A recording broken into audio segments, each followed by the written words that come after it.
Arsenal beat United 1-0 in a match full of twists and turns. But what if I told you that despite this loss, Man United played like they could actually have a successful season?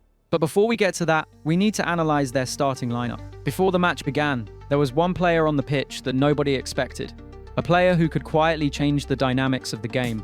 United's undercover asset was Mason Mount. So what exactly did Mount do to be a quiet game changer for the Red Devils? Because he wasn't the striker that everyone anticipated. Well, Mason Mount played this sort of hybrid role. His job was to link the midfield and attack seamlessly. He did that by finding pockets of space to exploit and provided a smart option for United's runners. Amorim's deployment of Mount gave United a subtle but critical edge. Mason Mount, we thought was going to be one of those false nines, which he had been previously, but I just think he's just got himself back. He's obviously fit, he's firing, he's a very intelligent player. This team has runners all of a sudden, and Mason Mount is a bit of a hybrid of both. And although he's not a central striker for this team, he is an asset. I think we've learned that Mason Mount is someone that needs to get minutes this season. But on the other end of the pitch, there was a burning question. How would Arsenal's new striker, Victor Gyökeres, fare against a United backline led by Matthijs de Ligt? How did this matchup play out? Well, as the game unfolded, passes never quite found him, as Saka and Martinelli struggled to connect. Not only that, but the spaces he needed to exploit seemed to shrink with every move. When you got a big guy who's making runs in the box, you don't have to be prodding around the box to Martin Odegaard, to Saka and all this sort of thing. I was watching Gyökeres make some runs, try to make runs off the back of defenders, and they're not putting the ball in.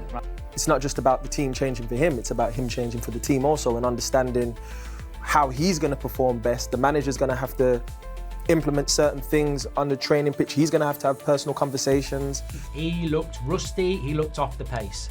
De Ligt absolutely pocketed him. He was Man United's best player. But I wouldn't be too worried because Gyökeres looked miles off. And if you're an Arsenal fan that's not getting behind him and concerned, you're not doing your job. But they're not used to that. That's a different part of their game. They're used to go back to the midfield. They're used to go back to Declan Rice. Then they'll switch it to the other side. And if you're a striker, you get so annoyed. You get so annoyed because you get fed up making run after run and the ball doesn't come in. So it wasn't great. His debut proved another crucial thing, which could end Arsenal's title hopes early. It highlighted the cracks in Arsenal's offensive cohesion and ability to make chances. So then how did Arsenal win this game? Well, Arsenal's goal came from a set piece. But it wasn't just a standard corner. It involved a very meticulous plan. By pinning the goalkeeper Bayindir, many see this as a dark arts method in football. He's 6'2", 6'3", and he ends up on his heels and you're getting bullied. Why don't you bully the other lads? Why don't you come and punch it and go, if you come near me, hey, listen, I'll take your head off as well, it's no problem. But they're all a bit, referee, no, don't look at the referee, take control of it. It's like a weakness to it, physically and mentally. And especially on an in-swinger, you must know that when it's an in-swinger, it'll always be coming towards me. Out-swing is slightly different. You think, well, I want to be careful. I don't want to be drawn out to it and getting dragged into bodies. But when it's coming in on top of you, you go, hey, happy days. But that's not the only dark arts method the Gunners used. Arsenal committed 19 fouls across the match, some of which earned time-wasting bookings. You can put this down to Arsenal being negative, but personally for me, they are winning football matches by doing the dark arts, and that is a thing that the fouls in the centre of the pitch to actually stop Manchester United getting momentum in the game. Guys, remember, Arsenal struggled for control in open play despite the win. So these dark arts weren't just helpful, they were essential to their victory. Now, on paper, it looks bleak for Manchester United. A 1-0 defeat at Old Trafford against Arsenal, your first game of the season. But here's the thing, if you look past the scoreline, there are signs that United fans have reason to feel optimistic.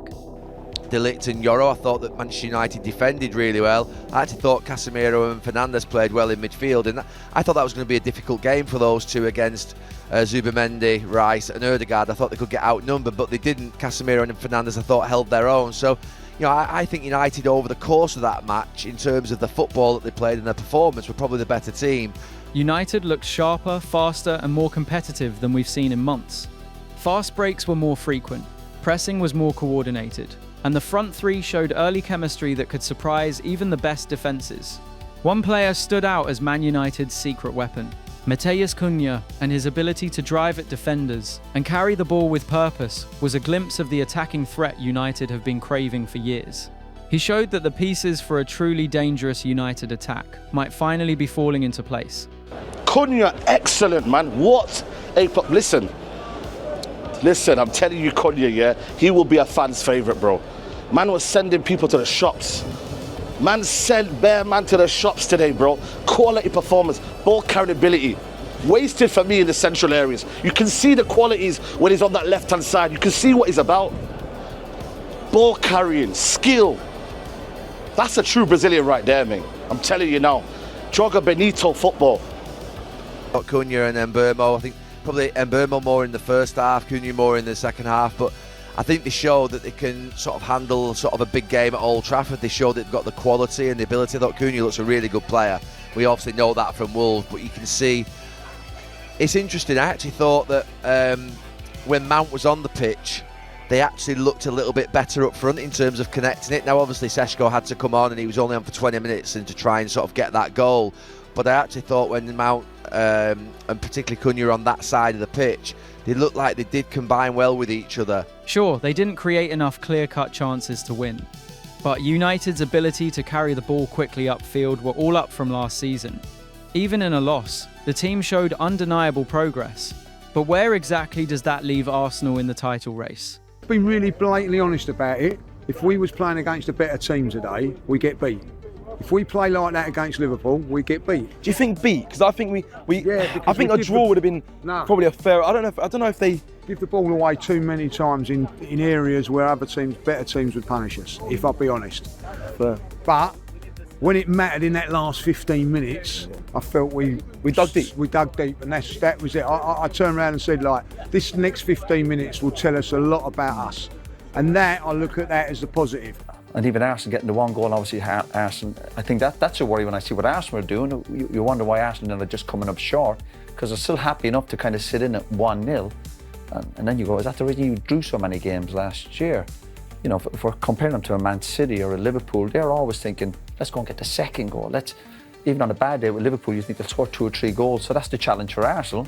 But for the first day of the season, obviously their sharpness will improve. Like Saka, Odegaard, Rice, I think there's a lot more to come from them.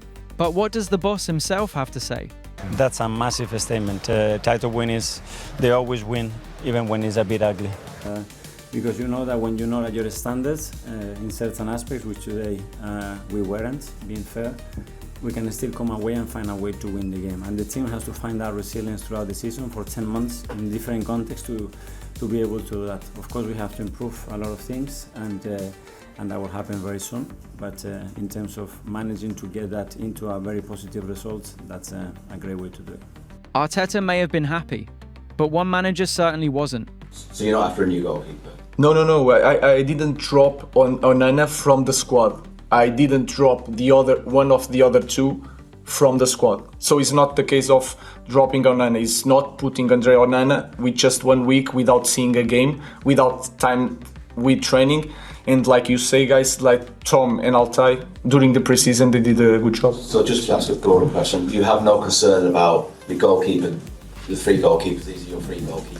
I think we proved today that we can win any game in the Premier League, especially against a great team like Arsenal, and we were the better team. So I'm happy with the players. My question, are you happy with the 3 goals? I'm happy with the 3 goalkeepers. Richard, I would just have a question about the squad, if you don't mind.